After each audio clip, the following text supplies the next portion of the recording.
স্বাগতম জনাইছোঁ। এতিয়া ৰাতি হৈছে 7টা 7:30 বাজিলে। সকলোৱে গুড নাইট, শুভ ৰাতি। মই আপোনালোকক কৈছিলোঁ যে বিহু নাচটো দেখাম বুলি, সেয়া বিহু নাচটো দেখাবলৈ আহিছোঁ। লগতে মোকো চাই থাকিব, ভিডিঅ'টো স্কিপ নকৰাকৈ। আপোনালোকক নাচনীসকলে নচা ভিডিঅ' আপোনালোকক দেখাইছোঁ। আপোনালোকে মুঠতে মৰম আশীৰ্বাদ দি যাব। লাইক, কমেণ্ট, শ্বেয়াৰ, ছাবস্ক্ৰাইব কৰিবলৈ একদম নাপাহৰিব।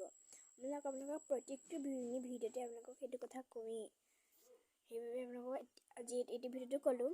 এতিয়া আপোনালোকে ভিডিঅ'টো খালি মুঠতে ধুনীয়াকৈ চাই থাকিব, পূৰা ফূৰ্তি কৰি চাব। আমাৰ অসমীয়া প্ৰাণ, আমাৰ বিহু নাচটো আমাৰ তেজৰ সৈতে বৈ আছে ন, সেইবাবে আপোনালোকে চাই থাকিব ভিডিঅ'টো।